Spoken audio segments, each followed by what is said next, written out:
Hello everyone, welcome to your own channel Career Ladder. Today we are going to read the poem The Trees from the first Flight Class 10 English book.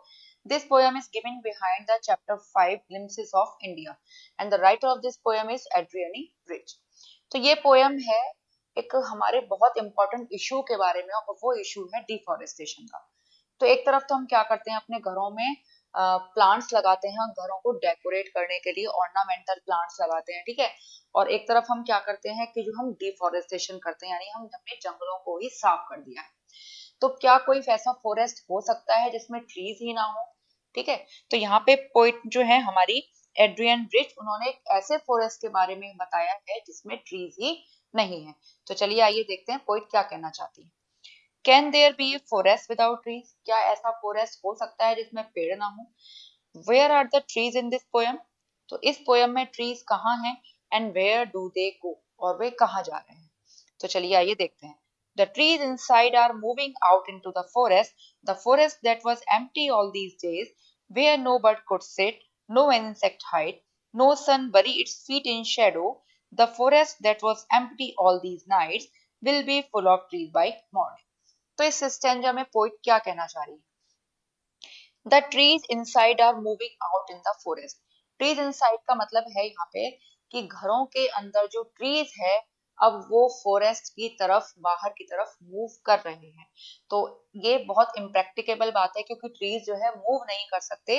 लेकिन जो घरों के अंदर जो trees है यहाँ पे मतलब इस बात का है कि घरों में जो हमने प्लांट्स लगाए हुए हैं, या आप ये कह सकते हैं क्योंकि हमने जंगलों को बाहर साफ कर दिया है तो हमने ये मान लिया है कि ट्रीज हमने घरों के अंदर लगाए हुए हैं। तो वो ट्रीज अब घर से निकलकर बाहर की तरफ जा रहे हैं, जंगल में जा रहे हैं, क्योंकि जो ट्रीज की जो सही जगह है वो है फॉरेस्ट। ठीक है। The forest that was empty all these days, वो फॉरेस्ट जो अब तक इतने दिनों से एम्प्टी था, खाली था, यानी उसमें कोई ट्री भी नहीं था। Where no bird could sit, जहां पर कोई भी बर्ड बैठ नहीं सकती थी, क्योंकि बर्ड्स को भी रेस्ट करने के लिए, बैठने के लिए ट्रीज ब्रांचेस चाहिए होती हैं जो फॉरेस्ट में नहीं थी। नो इंसेक्ट हाइड, किसी भी इंसेक्ट को हाइड करने के लिए जगह नहीं थी, क्योंकि इंसेक्ट को भी हाइड करने के लिए फॉरेस्ट चाहिए होते हैं, रूट्स चाहिए होती हैं ट्रीज की, और सॉइल चाहिए होती है। ठीक है। तो किसी भी इंसेक्ट को हाइड करने के लिए स्पेस नहीं था। नो सन बरी इट्स फीट इन शेडो, यानी सन भी जो है, सन को भी फीट, अपने फीट बरी करने के लिए, बरी का मतलब है कवर कंप्लीटली, ठीक है, शेडो चाहिए होती है, यानी एक शेड चाहिए होती है। जब वहां ट्रीज ही नहीं थे तो सन की जो स्कॉर्चिंग रेज होती हैं, यहाँ पे सन के जो फीट हैं उससे मतलब है सन रेज का, तो सन की स्कॉर्चिंग रेज को भी अपने आप को कूल रखने के लिए एक शेड की जरूरत होती है जो फॉरेस्ट में सन को नहीं मिली। The forest that was empty all these nights will be full of trees by morning. Forest जो इतनी रातों से, इतनी सारी रातों से एम्प्टी था, खाली था, अब सुबह तक पेड़ों से भर जाएगा, फुल ऑफ ट्रीज हो जाएगा, क्योंकि अब ट्रीज जो है घर से निकलकर बाहर फॉरेस्ट की तरफ जा रहे हैं। तो कहने का मतलब है इस स्टेंजा में कि घर के अंदर जो पेड़ हैं, जो ट्रीज हैं, अब फॉरेस्ट की तरफ जाना चाह रहे हैं, अपनी सही जगह पर जाना चाह रहे हैं, क्योंकि वो फॉरेस्ट जो इतने दिनों से खाली था अब वो भर जाएगा ट्रीज से। अब यहाँ पर किसी भी बर्ड को बैठने के लिए जगह नहीं थी, रेस्ट करने के लिए जगह नहीं थी, किसी भी इंसेक्ट को छिपने के लिए कोई जगह नहीं थी, और सन को भी कोई शेड नहीं मिल पा रही थी उस ट्री लेस फॉरेस्ट में। अब वो फॉरेस्ट जो इतनी सारी रातों से खाली था, एम्प्टी था, अब वो सुबह तक फुल ऑफ ट्रीज हो जाएगा, क्योंकि अब ट्रीज ने बाहर निकलकर फॉरेस्ट में जाना स्टार्ट कर दिया है और ट्रीज जो है फॉरेस्ट की तरफ मूव कर रहे हैं। तो चलिए साथ में इनकी फिगर ऑफ स्पीच या पोएटिक डिवाइस कह सकते हैं उनको भी हम देखते चलते हैं। देखिए यहाँ पर रिपीट हो रहे हैं हमारे वर्ड नो, नो, नो। तो यहाँ पर हमारी फिगर स्पीच होती है रिपीटिशन।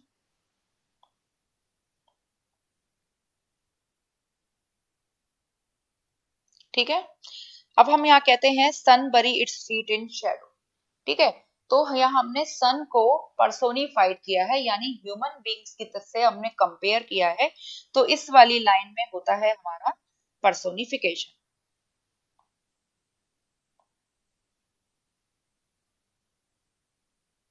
ठीक है। तो चलिए आगे चलते हैं। अब पोइट कहती हैं, all night the roots work to disengage themselves from the cracks in the veranda floor. The leaves strain toward the glass, small twigs stiff with exertion. To disengage themselves का मतलब है to separate themselves. तो यहाँ पे poet कहती हैं all night the roots work, पूरी रात जो ट्रीज की रूट्स हैं वो काम करती रही. क्या काम करती रही? वरांडा फ्लोर में जो क्रैक थे, जो दरारें थी, उससे अपने आप को सेपरेट करने के लिए, उन दरारों से अपने आप को फ्री करने के लिए पूरी रात रूट्स जो है, ट्रीज की रूट्स जो है काम करती रही. The leaves strain toward the glass, यहाँ स्ट्रेन का मतलब है मेक एफर्ट्स टू मूव. जो ट्रीज की जो लीव्स हैं वो ग्लास की तरफ मूव कर रही हैं, एफर्ट्स कर रही हैं ग्लास की तरफ मूव करने के लिए. यहाँ ग्लास का मतलब है जो शायद वरांडा फ्लोर में ग्लास विंडो लगी हुई है उनके लिए कहा गया है. ठीक है, तो लीव्स जो है घर से निकलकर बाहर जाएंगी, यानी जो ट्रीज है वो घर से निकलकर बाहर जाएंगे तो वो ग्लास विंडो की तरफ मूव कर रहे हैं. स्मॉल ट्विक्स, ट्विक्स का मतलब है small thin branches of a tree usually without any leaves, यानी ट्रीज की वो ब्रांचेस जो बहुत स्मॉल होती हैं, थिन होती है, जिन पर अभी तक लीव्स नहीं आई हैं. स्टिफ यानी rigid, not easily bend, and exertion the application of a force. जो स्मॉल ट्विक्स हैं, जो छोटी छोटी टहनियां हैं, जो छोटी छोटी ब्रांचेस हैं ट्रीज की, वो स्टिफ हो चुकी हैं एक्सर्शन की वजह से, यानी फोर्स लगाने की वजह से, ग्लास की तरफ मूव करने की वजह से जो उन्होंने फोर्स लगाया है उसकी वजह से वो रिजिड हो गई है, जो आसानी से अब बैंड नहीं हो सकती हैं. तो कहने का मतलब ये है कि पूरी रात जो है, जो ट्रीज की रूट्स हैं वो काम कर रही हैं बरांडा फ्लोर के क्रैक से अपने आप को सेपरेट करने के लिए. जो लीव्स हैं ट्रीज की वो ग्लास की तरफ मूव कर रही हैं, और स्मॉल ट्विक्स भी बाहर निकलने की कोशिश में जो उनको फोर्स लगाना पड़ रहा है उसकी वजह से वो रिजिड हो गई हैं, जो आसानी से बेंड नहीं हो पा रही हैं. ठीक है, तो यहाँ भी हम देखते हैं जो हमारा जो फिगर ऑफ स्पीच है वो क्या है, leaves strain toward the glass and small twigs stiff with exertion. तो यहाँ भी जो लीव्स हैं और जो ट्विक्स हैं उनको पर्सोनिफाइड किया गया है, तो इसलिए यहाँ पर भी होता है पर्सोनिफिकेशन इन दोनों लाइंस में. ठीक है. Long cramped bows shuffling under the roof like newly discharged patients half days moving to the clinic doors.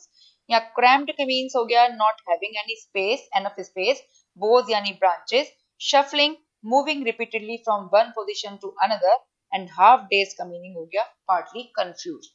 यहाँ कहना चाह रहे हैं कि long cramped bows shuffling under the roof, जो trees की long branches हैं, ठीक है, जो स्मॉल ट्रिक्स थी उनके लिए तो हमने देखा कि वो स्टिफ हो चुकी हैं फोर्स लगाने की वजह से, एक्सर्शन की वजह से. जो लॉन्ग ब्रांचेस हैं वो रूफ के नीचे शफल कर रही हैं. शफल करने का मतलब है कि वो मूव कर रही हैं, बार बार मूव कर रही हैं, अपनी पोजीशन बदल रही हैं ग्लास की तरफ निकलने के लिए, ग्लास की तरफ वो मूव करने के लिए शफल कर रही हैं घर की छत के नीचे. और वो किस तरह से कर रही हैं? Like newly discharge patient half daze moving to the clinic door. जो जिस तरह से पेशेंट जो है, न्यूली डिस्चार्ज पेशेंट जो है, जिनको अभी अभी डिस्चार्ज किया गया है किसी क्लिनिक से, किसी हॉस्पिटल से, जो हाफ डेज हैं यानी पार्टली कंफ्यूज हैं, यानी पूरी तरह रिकवर नहीं हुए हैं अभी, शायद उन पर मेडिकेशन का इफेक्ट अभी बाकी है, वो क्लिनिक डोर्स की तरफ मूव करते हैं क्योंकि उनको क्लिनिक से या हॉस्पिटल से निकलकर बाहर जाना होता है. ठीक है, तो इसी तरह से हम ये कहना चाह रहे हैं जो ट्रीज की लॉन्ग ब्रांचेस हैं वो रूफ के नीचे शफल कर रही हैं, ग्लास से बाहर निकलने की कोशिश कर रही हैं न्यूली डिस्चार्ज पेशेंट की तरह से, जो क्लिनिक से बाहर निकलने के लिए क्लिनिक के डोर्स की तरफ मूव करते हैं. ठीक, तो यहाँ पर भी जो पर्सोनिफिकेशन है हमारा long cramped boughs shuffling under the roof line में. ठीक है, क्योंकि जो यहाँ पे ब्रांचेस को पर्सोनिफाइड किया गया है, तो यहाँ भी होता है इस लाइन में personification. Like newly discharge patient, तो लाइक वर्ड आ रहा है यहाँ पे, तो यहाँ पे होता है सिमली. ओके, तो चलिए आगे चलते. अब पोइट क्या कहती है, I sit inside, doors open to the veranda, writing long letters in which I scarcely mention the departure of the forest from the house. The night is fresh, the whole moon shines in a sky still open, the smell of leaves and lichen still reaches like a voice into the room. तो poet कहती हैं I sit inside, मैं घर के अंदर बैठी हुई हूँ। Doors open to the veranda, उन्होंने घर के दरवाजे खोले हुए हैं और इस तरह से खोले हुए हैं कि उनको वरांडा सामने दिखाई दे रहा है। राइटिंग लॉन्ग लेटर्स, और वो घर के अंदर बैठकर लॉन्ग लेटर्स लिख रही, यानी लंबे लंबे लेटर्स लिख रही हैं। In which I scarcely mention the departure of the forest from the house, जिसमें वो कहती हैं कि जो डिपार्चर हो रहा है फॉरेस्ट का घर से बाहर, उसको मैंने मेंशन ही नहीं किया है अपने लेटर्स में। The night is fresh, the whole moon shines in sky still open, ये नाइट टाइम है, रात का टाइम है, तो वो कहती है नाइट जो है फ्रेश है, बिल्कुल क्लियर है। होल मून शाइन्स यानी पूर्णिमा का चंद्रमा, यानी पूर्णिमा की रात है, क्योंकि होल मून की बात हो रही है। ठीक है, तो होल मून यानी पूरा जो चंद्रमा है पूर्णिमा का, वो शाइन कर रहा है स्काई में, जो स्काई जो बिल्कुल क्लियर है, स्टिल ओपन है, यानी खुला हुआ आकाश है। Smell of leaves and lichen still reaches like a voice into the rooms. Lichen क्या होता है? Lichen that is crusty patches of bushy growth on tree trunks. Tree trunks पर जो crusty patches दिखाई देते हैं या bushy growth दिखाई देती है, that is called lichen. या bare grounds formed by association of fungus and alga. ये वर्ड आपने बायोलॉजी में पढ़ा होगा। फंगस और एल्गा के एसोसिएशन से जो बनता है उसको कहते हैं लाइकेन। तो लाइकेन जो है ट्री ट्रंक्स के पर मिलते हैं पैचेस के फॉर्म में, या कभी कभी बेयर ग्राउंड्स पर भी, यानी खाली ग्राउंड्स पर भी मिल जाते हैं। ठीक है, तो पोइट कह रही है जो स्मेल आ रही है लीव्स की और लाइकेन की, वो उन तक पहुंच रही है क्योंकि उन्होंने जो घर के दरवाजे हैं वो खोले हुए हैं, और वो स्मेल इस तरह से आ रही है जैसे कि कोई भी वॉइस रूम्स तक पहुंच जाती है। ठीक है, तो पूरे स्टैंडर्ड में पोइट कहना चाहती हैं कि वो घर के दरवाजे खोलकर वरांडा के सामने अंदर बैठी हुई हैं और लॉन्ग लेटर्स लिख रही हैं, जिसमें उन्होंने फॉरेस्ट के डिपार्चर को मेंशन नहीं किया है, यानी जो फॉरेस्ट है यानी जो ट्रीज हैं जो घर से बाहर जा रहे हैं, इस डिपार्चर को उन्होंने लेटर्स में मेंशन नहीं किया है। नाइट इज फ्रेश, जो आकाश है रात है बिल्कुल साफ है। जो होल मून है वो शाइन कर रहा है आकाश में, स्काई में।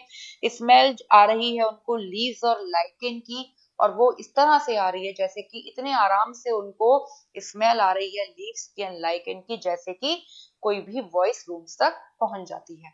ठीक है, तो यहाँ पे हम फिगर ऑफ स्पीच देखते हैं। देखिए लॉन्ग लेटर्स, यहाँ एल और एल ये रिपीट होते हैं, तो यहाँ पे होते हैं एलिट्रेशन। ठीक, यहाँ देखिए फॉरेस्ट फ्रॉम, यहाँ एफ और एफ यहाँ रिपीट होता है, तो यहाँ भी क्या होता है एलिट्रेशन। जब भी कोई कॉन्सोनेंट रिपीट होता है तो वहां पे एलिट्रेशन कहा जाता है। इसी तरह से आप कह सकते हैं स्काई स्टिल, एस रिपीट हो रहा है तो यहाँ पे भी क्या होता है एलिट्रेशन। लाइक अ वॉइस, यहाँ पे लाइक होने की वजह से होता है सिम। ठीक, तो चलिए आगे देखते हैं। My head is full of whispers, which tomorrow will be silent. Listen, the glass is breaking, the trees are stumbling forward into the night, winds rush to meet them. अब क्या कहती हैं पोइट कि my head is full of whispers. यहाँ पे full of whispers का मतलब है, आपने पीछे लाइन में पढ़ा कि लीव्स और लाइकेन की स्मेल जो है पोइट तक आ रही है जैसे कि कोई वॉइस रूम्स तक पहुंच जाती है। यहाँ पर इसी को कहा गया है विस्पर्स, यानी उनका जो माइंड है अभी भी उन्हीं विस्पर्स से भरा हुआ है। विच टुमारो विल बी साइलेंट, जो कल तक बिल्कुल शांत हो जाएंगी, ये विस्पर्स शांत हो जाएंगी। वो कहती हैं लिसन, सुनो, द ग्लास इज ब्रेकिंग, जो ग्लास विंडो है वो टूट रही है, ब्रेक हो रही है। The trees are stumbling forward into the night, stumbling का means losing balance while walking या मूविंग विद डिफिकल्टी। तो ट्रीज जो है रात में आगे की तरफ चल रहे हैं, जंगल की तरफ बढ़ रहे हैं लड़खड़ाते हुए, उनको दिक्कत हो रही है, मूविंग विद डिफिकल्टी कह सकते हैं आप। जो ट्रीज जो है रात में आगे की तरफ बढ़ रहे हैं लड़खड़ाते हुए, and winds rush to meet them, और जो तेज हवाएं चल रही हैं उन ट्रीज से मिलने के लिए दौड़ रही हैं। ठीक है, तो पोइट इस संज्ञा में कहना चाहती हैं कि उनके दिमाग में अभी भी वो विस्पर्स चल रही हैं, यानी लीव्स और लाइकेन की जो स्मेल है अभी तक उन तक पहुंच रही है, जो कल तक साइलेंट हो जाएगी। वो कहती हैं ध्यान से सुनो, ग्लास ब्रेक हो रहा है क्योंकि जो ट्रीज हैं वो रात में फॉरेस्ट की तरफ बढ़ रहे हैं लड़खड़ाते हुए, और इन ट्रीज से मिलने के लिए विंड्स भी दौड़ रही हैं, यानी विंड्स भी आ रही हैं।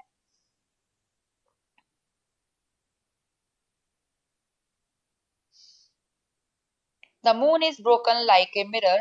its pieces flash now in the crown of the tallest oak.